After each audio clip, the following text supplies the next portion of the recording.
పోలవరం ప్రాజెక్టుకి సంబంధించి NGT permissions వినిపిస్తుందా నా వాయిస్? పోలవరం ప్రాజెక్టుకి సంబంధించి పర్యావరణ అనుమతులు లేకుండా పనులు ప్రారంభించారంటున్నారు. మరి లీగల్ ఆస్పెక్ట్ లో చూసుకుంటే ఎన్జిటి యాక్ట్ అనేటువంటిది చాలా వెరీ పవర్ఫుల్ యాక్ట్.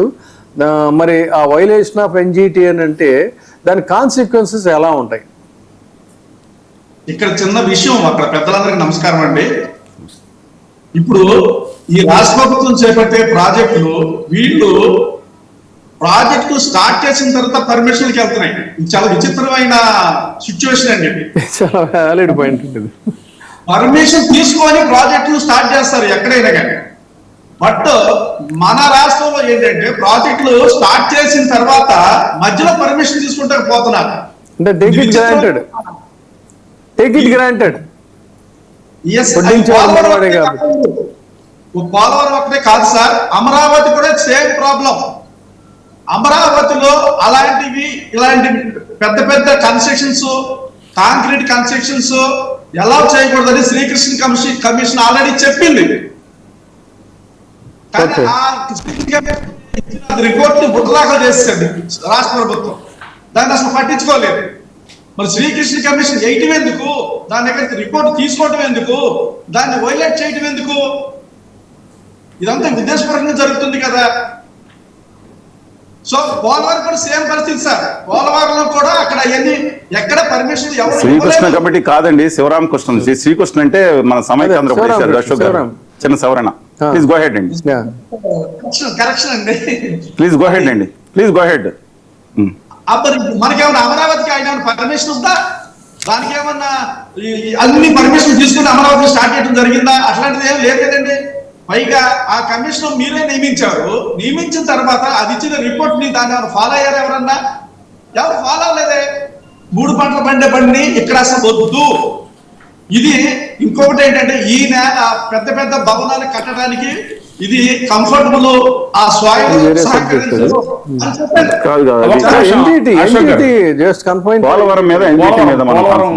సార్. ఇంకో ఈ సందర్భంగా వస్తున్న చర్చ ఏంటంటే సార్, యాక్చువల్ 2014 నుంచి 19 మధ్యలో ప్రతి సోమవారం పోలవరం అని చెప్పేసి చంద్రబాబు నాయుడు గారు ఇది చేయటం, అవన్నీ ఒక యాక్టివిటీ బాగా నడిచేది. బట్ ఇప్పుడు ఏంటంటే ఎక్కువ అమరావతి ఫోకస్ గా వెళ్తుంది, పోలవరం మీద ఏమైనా ప్రయారిటీ తగ్గిందా అనేటువంటి ఒక చర్చ జరుగుతుంది సార్. దీన్ని ఎలా చూడొచ్చు? అసలు 2014లో 100 కోట్లు దాని మీద కేటాయిస్తే దాని మీద అసలు గొడవ జరిగింది. ఆ రోజు నేను మన డోరీలో లోమభారతి గారి దగ్గర కలిసి చూసుంటారు, ప్రతిలో కూడా చాలా గట్టిగా కూడా చేసాం.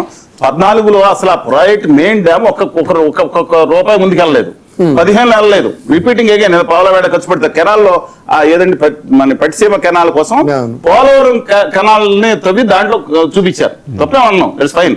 కానీ 2016 అక్టోబర్ నుంచే ఆ ప్రాజెక్ట్ టేకప్ అయిందండి. పోలవరం ప్రాజెక్ట్ ఆనెస్ట్ గా సోమవారం అనేది ఏదైనా ఉందో 2016 అక్టోబర్ 8వ తారీఖు నుంచి టేకప్ అయింది, నిధులు కూడా విడుదలైంది. వాళ్ళ ఇష్యూ మీరు చెప్పింది మెయిన్ దీంట్లో ఏంటంటే ఇష్యూ వాళ్ళ ఆ కాన్సన్ట్రేషన్ అనేది వాళ్ళ కేంద్ర ప్రభుత్వం ఇవాళ పైకి చెప్తున్న 12,900 కోట్లు ఇప్పుడు వాళ్ళు 2024 నుంచి ఇవాళ ఈ పార్టీకి రావాల్సింది. ఇవాళ అసలు ఎన్ని నిధులు వస్తున్నాయి? అసలు వైట్ పేపర్ ఏది? What we need is white paper, honest white paper ఒకటి కావాలి. రెండోది, మీరు రిహాబిలిటేషన్ సెటిల్మెంట్ పూర్తి చేస్తారు, 27కి ఎలా పూర్తి చేస్తారు? మీ దగ్గర నిధులు ఏమి ఉన్నాయి? 40,000 కోట్లు ఎక్కడి నుంచి తీసుకొస్తారు?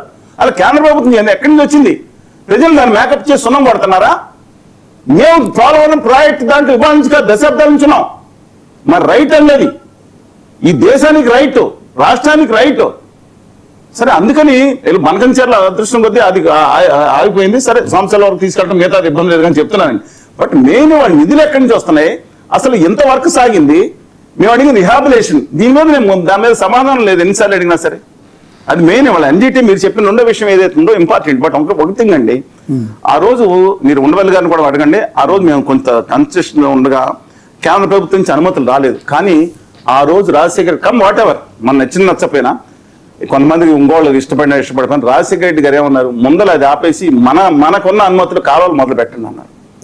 ఆ రోజుల్లో తిప్పల పడి కేంద్ర ప్రభుత్వం నుంచి నేను చెప్తున్నాను సరే ఎవరన్నా ఆ రోజు నిజంగా అనుమతులు వచ్చిన తర్వాత ప్రాజెక్ట్ మొదలై ఉండేది కదండి. 10,600 కోట్లతో మొదలైన ప్రాజెక్టు 2013లో మళ్ళీ దాని 13,000 కోట్లు అన్నారు, 16,000 కోట్లు అన్నారు, 29,000 అన్నారు, 57,000 కోట్లు అన్నారు, ఇప్పుడు 87,000 కోట్లు అయింది. నిజంగా ప్రాజెక్ట్ పూర్తి అయి ఉండేది కాదు. అశోక్ గారు రాయలసీమ ప్రాజెక్టులు కూడా వచ్చింది కదా వాళ్ళ తెలంగాణలో ఎన్ని ప్రాజెక్టులు కనీసం దీనికి కొన్ని అనుమతులు ఉన్నాయి. పోలవరం ప్రాజెక్ట్ అథారిటీ ఉంది. వాళ్ళు తెలంగాణలో అనేక ప్రాజెక్టులకు అనుమతి లేకుండా మొదలు పెట్టారు. కట్టుకోవద్దంటలేదు నేను. రైట్ ఉంది. సముద్రంలోకి పోయే నీళ్ళకి మనం ఆ పోలవరం తప్పితే ఇంకో ఆల్టర్నేటివ్ లేదు. అది ఒక జీవనాడి లాంటిది. అన్ని విధాల బహుళార్థక సాధపేట విశాఖపట్నం వాళ్ళు నిలబడాలన్నా కూడా ఇక్కడి నుంచి నీళ్ళు కాంట్రాక్ట్లో నీళ్ళు వెళ్ళాల్సిన అవసరం ఉంది. అందువల్ల రెండు మనం చూడాలి. ఒక పాజిటివ్ ఒక లేకపోయినా ముందుకెళ్ళిపోయిన పద్ధతిలో ఒక మంచి కోసం ముందుకెళ్తాం. This any problem as far Polavaram project concern, as far my opinions concern. మరి ఈ డయాఫ్రమ్ వాల్ కాంట్రవర్సీ దాని మీద మీ అవగాహన, మీ అబ్జర్వేషన్ ఏంటి? డయాఫ్రమ్ వాళ్ళకి బాధ్యులు మీరని చెప్పని కాదు, మీరే. నేను నా దగ్గర సోషల్ మీడియాలో ఉంది. బాయర్ కంపెనీ నేను వెళ్ళొచ్చామండి. ఆ కన్స్ట్రక్షన్ కంపెనీ దగ్గరప్పుడు ఈ మిశ్రా నేను మాట్లాడాను. లోపల లేచి కూర్చున్నారు. అసలు నాకు అర్థం కాదు. సింపుల్ గా నేను చెప్తానండి. అందరూ చాలా మంది చెప్పారు. ముందర ఏం చేయాలంటే అంటే డయాఫ్రమ్ వాల్ అంటే చెప్తాను. డయాఫ్రమ్ వాల్ అంటే ఏంటంటే మనం ఎర్త్కమ్ రాక్ ఫిల్ డ్యామ్ కట్టాల్సిన సందర్భంలో అంటే డైవర్షన్ చేసి అక్కడ ఓన్లీ రాతి మట్టి కట్టాల్సినప్పుడు ఇది కోసేస్తుంది నేలని చెప్పి దాని కింద అక్కడ స్ట్రాంగ్ రాక్ కానీ మిగతాది కానీ లేదు కాబట్టి దాంట్లో 100 నుంచి 300 ఫీట్లు కిందకి ఒక ప్లాస్టిక్ తో కూడిన అంటే నీరు సీపేజ్ లేకుండా ఈ డ్యామ్ కొట్టుకుపోకుండా కింద వేసేదాన్ని డయాఫ్రమ్ వాల్ అంటారు. దాని మీద అది ఎప్పుడు చేయాలంటేనండి ముందర పైన కాఫర్ డ్యామ్ కట్టాలి, కింద ఒక కాఫర్ డ్యామ్ కట్టాలి. ఆ వాటర్ డైవర్ట్ చేసిన తర్వాత లోపల రాకున్నప్పుడు డయాఫ్రమ్ కట్టాలి. డయాఫ్రమ్ వాళ్ళు బయర్ కంపెనీకి ఇచ్చారు. ఆ కన్స్ట్రక్షన్ కంపెనీ ఏమో ఏంటంటే ట్రాన్స్లే కంపెనీ కన్స్ట్రక్షన్ కంపెనీ ఇచ్చారు. వీళ్ళు ఆ రోజు మాట్లాడి నేను మళ్ళీ చెప్తున్నా వీడియోలో కూడా ఆ రోజు మాట్లాడిన దాంట్లో వాళ్ళ పైన వాళ్ళు చేసుకుంటే వెళ్ళిపోతా దానికి మాకు పైన రిహాబిలేషన్ ఇబ్బంది అవుతుందని ఇంత కన్నం పెట్టారండి. 2020 నాటికి మళ్ళీ చెప్తున్నాయి వాళ్ళు నా మీద రామనాయుడు గారు నిలుచుకొనొచ్చు. వాస్తవం కావాలంటే చర్చకి రమ్మనండి. ఎప్పుడన్నా 2019లో జగన్మోహన్ రెడ్డి గారు వచ్చిన తర్వాత దాన్ని రీటెండర్ లేదా కాసేపు రివర్స్ టెండర్ పెట్టిన తర్వాత ఆ రోజు ఇచ్చిన కంపెనీ ఇమ్మీడియట్ గా 3-4 నెలల టైం ఉందండి. ఇమ్మీడియట్ గా టేకప్ చేయాల్సిన అవసరం ఉంది. అది ఒక్కటే ఫాల్ట్, ఇంకా మిగతా ఫాల్ట్. ఆ రోజు ఎండాకాలం వచ్చేటప్పటికి ఆల్రెడీ కోవిడ్ వచ్చింది. చాలా మంది గమనించండి. 2020 మార్చి 25వ తారీఖు నుంచి కోవిడ్ కర్ఫ్యూ పెట్టారు. ఎవరు వెళ్ళి చూసుకోగలుగుతారు అక్కడ? కాదండి, కర్ఫ్యూలో కాంట్రాక్టర్ లేరు, మనిషి లేరు. ఆ తర్వాత వర్షాలు వచ్చి కర్ఫ్యూలో ఉండగానే వర్షాలు వచ్చినాయి. ఆ గ్యాప్ లో తీసుకెళ్లి డయాఫ్రమ్ వాల్ దెబ్బతింది. 90% ఎవరి కారణం కనపడుతుంది కదండి క్లియర్ గా. 2021లో కొంత జరిగితే చెప్తున్నాను ఇది కారణం ముందు అసలు కన్ఫర్మ్ గా డయాఫ్రమ్ వాల్ కట్టుకుని స్పిల్ వే కట్టుకుని వాటర్ డైవర్ట్ చేసుకున్న తర్వాత కదా మనం ముందు కాపర్ డ్యామ్ కట్టిన తర్వాత డయాఫ్రమ్ కట్టాల్సింది. గేట్ కొట్టుకుపోయింది కదా ఏదండి? గేట్ ఒకటి కాదు, మనకి గ్యాప్ పెట్టారు. డయాఫ్రమ్ వాల్ కింద ఉందండి. ఇది స్పిల్ వే వెళ్ళొచ్చాను. అక్కడ కంపెనీ వాళ్ళు చేశారు. డివి గారు సిఈ గారు అందరూ కూడా నారాయణ గారు ఉండేవారు. కొన్నాళ్ళు ఎక్స్ప్లెయిన్ చేసి చేయడం జరిగింది. బట్ ఇవాళ నేను గతం అయిపోయింది. ఇవాళ అయితే కాస్ట్ ఎక్స్ట్రా అయింది. వాళ్ళు చేసిన దాని వల్ల ఇప్పుడు ఏదో మొత్తానికి కంప్లీట్ చేశారు. We're thankful for that. But ఇవాళ మనం కోరుకునేది ప్రజలకు అబద్ధాలు చెప్పొద్దు. ఇవాళ కాగ్ ఏదైతే చెప్పిందో దాని మీద వైట్ పేపర్ ఇవ్వాలి. మీరు ఎప్పుడు లోపల రిహాబిలేషన్ రీసెటిల్మెంట్ చేసి 900 మెగావాట్లతో 150 అడుగులతో మా రైట్ కెనాల్ మా లెఫ్ట్ కెనాల్ కాంటూర్ లో నీళ్లు అంటే ఎత్తిపోతా ఎప్పుడు తీసుకెళ్లి ప్రాజెక్ట్ పూర్తి చేస్తున్నారు? 27, 28, 29, 30 చెప్పండి. దాని మీద నిలబడి ఉండండి. ఇలాగ ఉన్నాయి కట్టేసాం మీరు చప్పట్లు చేసుకుని దండలు వేసుకున్నాం అంటే ఐ డోంట్ థింక్ ఇట్ యాక్చువల్గా కేంద్రం పూర్తి చేయాల్సిన ప్రాజెక్ట్ ని రాష్ట్రం టేకప్ చేయడం వల్ల ఈ సమస్య అంతా వచ్చింది అనేటువంటి అది ఒక్క కారణమేనండి. మన పూర్తిగా ఎందుకంటున్నానంటే కేంద్రం ఇప్పుడు దీని తర్వాత కెన్ బట్వా ప్రాజెక్టు అప్పుడు అనేక ప్రాజెక్టులు ప్రకటించి 5,500 కోట్లు కేటాయించింది వితౌట్ ఎనీ మన దీంట్లో బడ్జెట్ లో పెట్టకుండా. ఇది లోన్ మీద నాబార్డు కింద స్కీమ్ పెట్టించారు 2016లో అరుణ్ జైట్లీ గారు వెళ్ళినప్పుడు. కానీ ఒకటండి, అది debatable point. What ever you set is right point, debatable. కేంద్ర ప్రభుత్వం పూర్తిగా తీసుకోవాల్సిన దాంట్లో 98% అంటే 2 కాయిన్స్ చూడాలి మనం, కాయిన్స్ కట్ సైడ్ 95% కేంద్ర పార్టీ తీసుకుంది ఈ మాత్రం కూడా ఫాస్ట్ కావలేదు.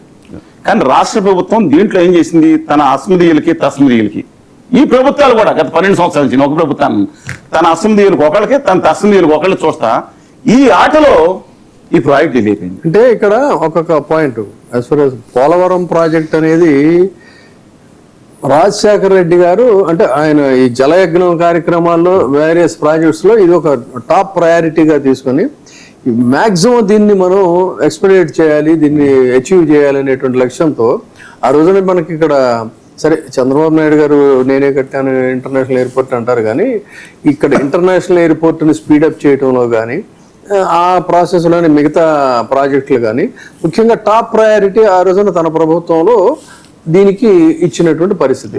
సో ఆ తర్వాత అలాగే అది కంటిన్యూ అయింది. 5,400 కోట్ల రూపాయలు 2014 వరకు వాటెవర్ రోసే గారు గవర్నమెంట్ రాష్ట్ర ప్రభుత్వం ఖర్చు పెట్టింది మూమెంట్ నుంచి 2014 నుంచి 2017 వరకు 16 ఎండింగ్ వరకు కూడా కేవలం 900 కోట్లు అంటే మిగతా మెయిన్ ప్రాజెక్ట్ మీద మెయిన్ కన్స్ట్రక్షన్ మెయిన్ ప్రాజెక్ట్ మీద హెడ్ వర్క్స్ మీద ఖర్చు పెట్టింది అంత కూడా లేదండి. యూజువల్గా ఏంటంటే స్టేట్ ఇంట్రెస్ట్ ఉన్న ఆ లీడర్స్ కి స్టేట్ ఇంట్రెస్ట్ అనేది ఉన్నప్పుడు కేంద్ర ప్రభుత్వం ఇప్పుడు రాష్ట్ర ప్రభుత్వాలకి ఇది మనది మన ప్రాజెక్ట్ మనం కంప్లీట్ చేసుకోవాలనేటువంటి ఇంట్రెస్ట్ ఆబ్వియస్లీ సెంటర్ కి అంత ఉండదు కాబట్టి వీళ్ళు ప్రాజెక్ట్ టేకప్ చేశారు. రాజశేఖర రెడ్డి గారు కానీ చంద్రబాబు నాయుడు గారు కానీ తర్వాత జగన్మోహన్ రెడ్డి గారు కానీ నాన్నగారు ప్రాజెక్ట్ ముగ్గురికి ఖచ్చితంగా చిత్తశుద్ధి భావిస్తున్నాం. దాన్ని మనం ఫాల్ట్ గా మనం చూడాల్సిన అవసరం లేదు. కానీ but where is transparency in the expenditure as questioned by the CAG అనేది ఇంత పెద్ద దీనికి మనకి ఆ రోజున బ్రిటిషర్స్ కట్టినటువంటి ప్రాజెక్టులు కూడా ఇవాళ అత్యద్భుతంగా చిన్నవి కూడా చలనం లేకుండా ఉన్నాయి కదా. మరి అలాంటిది ఇంత జాతీయ ప్రాజెక్టు తరతరాలకి మన శ్రీనివాస్ గారు అన్నట్టు ఏంటంటే ప్రజల జీవనాడి ఆంధ్రుల తెలుగువారి జీవనాడిగా ఉండాల్సినటువంటి ప్రాజెక్టు పనుల్లో ఇన్ని రకాల డౌట్స్ ఇన్ని రకాలైనటువంటి ఉండటం అనేది దీన్ని అసలు ఎలా చూడాలి, దీనికి ఎవరు సమాధానం చెప్పాలి? ఇవాళ నేను మళ్ళీ రాష్ట్ర ముఖ్యమంత్రి అలాగే నీటిపారుదల శాఖ మంత్రి గారు ప్రజలకు వివరణ ఇవ్వాల్సిన ఒక శ్వేతపత్రం ఇవ్వాల్సిన అవసరం ఉంది. ప్రాజెక్టు ఇన్నిసార్లు మనం ఇంతకుముందు కూడా చెప్పినా దయచేసి చర్చించే అశోక్ గారు మీరు కూడా పిల్లలు ఒకటి బికాజ్ బీయింగ్ అడ్వకేట్ ఉన్నారు. అందుకని మీరు అసలు దీని మీద మొత్తం అయ్యే ఖర్చు ఎంత ఆర్టీఐ రాదా మేము వచ్చినాం మీరు ఆర్టీఐ ఉన్నారు ఆర్టీఐ యాక్ట్ వెళ్తే మీకు ఎన్ని కాగితాలు ఎట్లా వచ్చేసి చెప్తున్నానండి. మొత్తం అయ్యే ఖర్చు అంతా 2026 స్టాండర్డ్ రేట్ల ప్రకారం ఇవాళ వరకు కేంద్ర ప్రభుత్వం ఇస్తానన్న 12,950 కోట్లు ఎంత వచ్చింది, ఎంత కంప్లీట్ చేశారు? అలాగే మీరు నిజంగా ఇది 960 మెగావాట్లతో పూర్తి కెపాసిటీతో చేసేటట్టు పెడుతున్నారా లేదా ఉత్తుత్తిగా మీరు చేయబోతున్నారా? రాష్ట్ర ప్రభుత్వానికి కావాలి. ఇక్కడ చిన్న కరెక్షన్ ఏంటంటే చిన్న రిక్వెస్ట్ అండి. ఇప్పుడు ఆర్టీఏ పరిస్థితి ఎలా ఉందంటే ఆర్టీఏ అప్లికేషన్ పెడితే ప్రాపర్ ఆన్సర్ రావట్లేదు సార్. మినిస్టర్ గా చేసినప్పుడు పరిస్థితి వేరు. అప్పుడు చాలా ప్రాపర్ గా పక్కాగా పగడబందీగా చాలా బాగా నడిచింది. ఈ రోజున ఆర్టీఐ పరిస్థితి ఎలా ఉందంటే ఎవరన్నా ఇన్ఫర్మేషన్ అడిగితే ప్రాపర్ ఆన్సర్ రావట్లేదు సరి కదా, వాళ్ళ మీద దాడులు ఎక్కువైంది. ఆన్సర్ అడిగితే ఎవరన్నా ఈ ఆర్టీ యాక్ట్ అప్లై చేసి ఏదైనా ఇన్ఫర్మేషన్ అడిగితే ఎటువంటి ఆన్సర్లు వస్తున్నాయి అంటే మా దగ్గర ఈ సమాచారం లేదు. అన్ని కాదండి, కొన్ని డిపార్ట్మెంట్ల గురించి చెప్తున్నా నేను. సమాచారం లేదంటే పక్కన పడేస్తున్నారండి. అంటే ఒక రెస్పాన్సిబిలిటీగా ఎవరు ఫీల్ అవట్లా. ఆర్టీఐలో కూడా ఈ రోజున ఉన్న ఎవరైతే ఉన్నారో ఆ సీట్ లో వాళ్ళు ప్రాపర్ గా సంధించట్లేదు. అప్పుడు విజయబాబు గారు ఉన్నప్పుడు అంత ప్రాపర్ గా నడిచింది, చాలా పక్కాగా పగడబందీగా పెద్ద పెద్ద అధికారుల చేతులు కట్టుకుని నిలబడి ఆన్సర్ ఇచ్చే పరిస్థితి ఉంది ఆ రోజున.